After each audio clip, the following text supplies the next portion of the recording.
गिबियावनो बे थांनाय 1 सेप्तेम्बर खालार आरो थांनाय 13 अक्ट'बर फारियै डक्टर प्रफुल्ल सासे बर' हारिमुआरि गेदेमा समाज बिगियानि मेलेमजिबि लिरगिरि आरो बिथाङा सासे सानथौगिरिमोन। बिथांनि रुंसारि जानायाव जोंहा बर' हारिया गोबां बर'फोरा खहा जादों। लोगोसे जोंनि जोनोमनिफ्रायनो बर' हारिमु सिबिबोनाय उन्दै बैसोनिफ्रायनो बर' हारिमु सिबियारि निखावरि संगीत नाटक एकाडेमि बान्था मोनगिरि बिथां खिरर खाख्लि जोंनि गेजेराव गैलिया। बिथाङा जोंनि गेजेरनिफ्राय आंग्रायलांनायाव बर' हारि आरो बर' हारिमुवा गोबां खहा जाबाय। बिथांमोन सानैबो सासेया रेबगन दैखांनानै बर' हारिनि सायाव बा उन गोग्लैसोनाय हारिफोरनि सायाव जि खायसे गोजौ थाखोनि हारिफोरनि गाग्लोबनाय गादबनाय नासयनाय मुगैनायनि बेरेखायै जिरायनाय गैया गिनाय गैया आरो थाद'नाय गैयै बायदियै डक्टर प्रफुल्ल महन्त सारा रेबगन दैखांलांदों आरो गोबां बिजाब गांजिथामनिबो बारा बिजाब बिथाङा थागिबि जनजाति बर' गुबुन गुबुन हारि हारिसानि गादबनाय नासयनाय मुगैनायनि बेरेखायै कलम दैखांलांना बिथाङा जोंनि गेजेरनिफ्राय 1 सेप्तेम्बराव आनज्रायलांबाय। बिथांनि जिउमाया सोरगोआव आलो गोजोन थाथों बेनि थाखाय आर'ज गाबबाय। आरो लोगोसे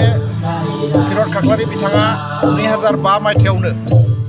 बर' हारिमुनि थाखाय नैथि खेबनि संगीत नाटक एकाडेमि बान्था भारत सरकारनिफ्राय मोननो हादोंमोन। बिथाङा उन्दै बैसोनिफ्रायनो मोसानाय दामनाय रोजाबनाय गाहायै मोसौ गुमनाय मैसो गुमनाय बैसोआवनो बिथाङा आखायाव सिफुं लानानै बै समनि गवालपारा जिल्लायाव बिसा मण्डल ग्रामाव बिथाङा बर' हारिमुखौ सिबियो। गोबां खैदां खैफोद दुखु जारलानि गेजेरजों बर' हारिमुखौ फोथांनो जुजिनाय नाजानायनि उनाव बिथाङा 2005 मायथाइयाव भारत सरकारनिफ्राय संगीत नाटक बान्था मोननानै गावनि जुजिनाय नाजानाय बावसोमनायनि मोनसे सिनायथि मोननो हादोंमोन। बिथाङा ओरैबायदि निखावरिमोन उन्दै समनिफ्रायनो बिथाङा फरायनोबो हायाखैमोन गुबुननि आश्रमाव थानानै बोरै बिथाङा थाखो 5, 6 सिमनो सोलोंनानै बिथाङा आबाद मावनो ओंखारबोदोंमोन बा बिफाया हा हु गैजाङै मानसि बिथांखौ उन्दै बैसोआवनो कार्बि आंलंआव लाना थांदोंमोन। बेबायदिनो बिथाङा गुवाहाटियाव फैफिननानै बेयाव रिक्सा सालायदों, अन्थाइ खुरैयाव खामानि मावदों, ना गुरनानै फानदों, मालायनि हा आदि लानानै आबाद एसे मावनानै जिउ खांदोंमोन। सासे नङा सानै नङा 7 फिसाजोखौ बिथाङा फेदेरना फोलावनानै बिथाङा हारिमुखौ दैदेनदोंमोन। बोसोरसे बोसोरनै नङा बोसोर बिथाङा आसामनि अनगायैबो सोनाब बंग, पान्जाब, हारियाना गुबुन हादर त्रिपुरा, नागालेण्ड, मणिपुर, अरुणाचल बेफोरबायदियाव गिदिं बर' हारिमुखौ फोसावदोंमोन। बिथांबायदि सासे हारिमु सिबियारि गेदेमा बियो रुंसारि जानायाव जों गुवाहाटि नोगोरमानि मोनफ्रोमबो बर' गौथुमफोरा गुवाहाटि जिल्ला बर' साहित्य सभा, कामरुप मेट्र' बर' सुबुं खौसेथि आफाद आरो गुवाहाटि नोगोरमानि गुवाहाटि बर' एस'सियेसन आरो गुवाहाटि नोगोरनिनो जोंनि बर' समाज संस्कार समिति होननाय बेबायदि गासैबो आफादफोरा लोगो नांनानै दिनै जों बेयाव बिथांमोन सानैनि रायजोआरियै सिबिथाय बावनाय आरो गेवलां सावरायमेल जोङो खुंदों। आरो दिनै जोंनि दा आर'ज सोलिगासिनो दङ। ब्रह्म आहुति जग्य होनाया जोबनायनि उनाव दा बाथौ आर'ज सोलिबाय थादों। जों दिनैनि बे आर'जनि गेजेरजों बे सानैबो गेदेमाया जाहाथे सोरगोआव बिथांमोननि जिउमाया आलो गोजोनै जायगा मोनो आरो सोरगोनिफ्रायनो बर' हारि आरो हादरखौ बोर सारस्रिहरो जाहाथे बर' हारिया मुलुगाव सासे मोनसे गेरेमसा हारि हिसाबै जोङो गावखौनो फसंलांबाय थानो हायो। गोदान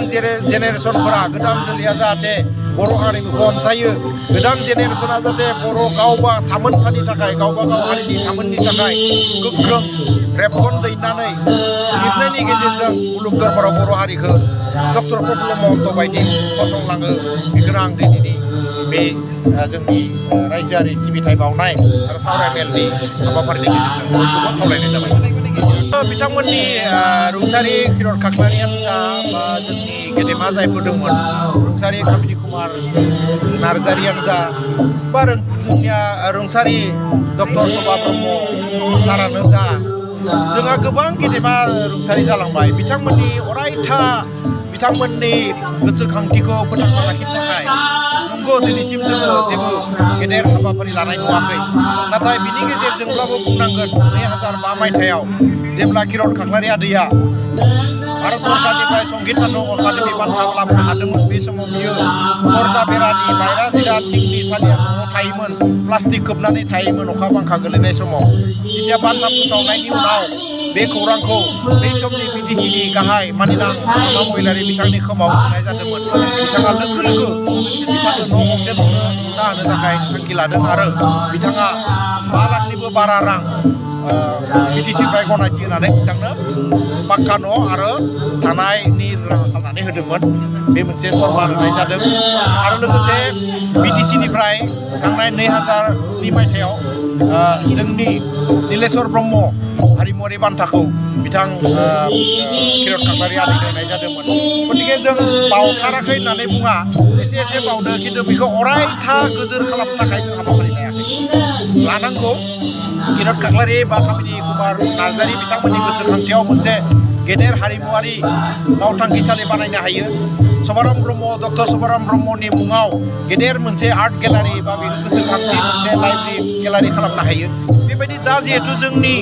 आसाम सरकारानो जोंनि होनब्लाबो जोङो बाराद्राय बुंनाय जाया गतिके आसाम सरकारानो जेथिया जोंनि थागिबि हारि हारिसाजों लोगो नांनानै दिनै बेसेबा गोबाव कंग्रेसनि दिनाव 15 बोसोर दा नै बिजेपिनि दिनाव 5 बोसोर बारनानै आरो नेक्स्ट 10 बोसोरनि थाखाय बर'फोरानो आसाम सरकारखौ सालायदों गतिके आं दिनैनि तारिखाव मोनसे खावलायनो लुबैयो जोंनि खुंनाय आरो बेंनाय बिबानाव थानायाव अन्तत डक्टर शोभा ब्रह्म सार आरो रुंसारि कामिनि कुमार नार्जारि रुंसारि किरण खाख्लारिनि गोसोखांथियाव माबा मोनसे गेदेर मालायफोरा जेरैबायदि आसाम सरकारा बानायदों दिनैनि तारिखाव आं बुंगोन रायजोआरियै खुदाकन्ठ डक्टर भुपेन हाजरिका मुंदांखा थुनलाइगिरि डक्टर मामुनि रयसम गस्वामी आरो जोंनि मुंदांखा लंथाइगिरि महरगिरि डक्टर शभाराम ब्रह्म बे साथामदो स्रें स्रें समान मासिनि गावबा गाव लाइनाव दिनै जोङो नाथाय शोभा ब्रह्मखौ बेसेबा बोसोर जाबाय जों गारसोना दोनदों बे जोंनि थाखाय मोजां नङा गतिके थाबैनो बे साथाम गेदेमानि मुङाव माबा मोनसे अरायथा गोसोखांथिनि राहा लागोन बेखौ आङो मिजिंथिबाय आसाम सरकार बिटिसि सरकार भारत सरकार मोनथाम सरकारखौबो खावलायगोन मानोना दिनै किरण खाख्लारि बायदिया ना गुरनानै सोरनिबा हा आदि लानानै नोङो कुरियाव अन्थाइ बुख्रुबनानै रिक्सा सालायनानै जाय गेदेमाया बर' हारिमुखौ मुलुग दरबाराव लांनो जुजिदोंमोन जुजियै जुजियै बियो भारत हादराव संगीत नाटक बायदि बयनिख्रुइ देरसिन मासिनि बान्थाखौ बिथाङा लाबोनो हादों बेबायदि गेदेमाखौ जों जुदि अराय गोसोखाङाब्ला दिनै कामिनि कुमार नार्जारिया गिबि खेबनि थाखाय बिथाङा दिनै संगीत नाटक अकादेमि लाबोनानै बर' हारिमुखौ भारत सरकारनि खाथियाव सिनायथि होनो हादोंमोन मुलुग दरबाराव लांनो हादोंमोन दिनै शोभा ब्रह्मआ बिनि कलारत्न बान्था मोन्दोंमोन साहा सानजा भारताव कलारत्न मोननाया सासेल' डक्टर शभाराम ब्रह्म सार दा बिथाङा दिनै महर एरखांनाय महर दानाय सासे माने लंथाइगिरि बे लंथाइगिरिनि नाथाय दिनै बिथां थैनायनि दिनै 10-20 बोसोर जानोसै जेबो आङो माने गोसोखांथि जेरावबो जेबो आसाम सरकाराबो लायाखै भारत सरकाराबो लायाखै आगोलनि आरो दानि बिटिसि सरकाराबो जेबो आखायाव लानाय नुवाखै गतिके जों लानांगौ बेखौनो जोङो गुरैयै खावलायबाय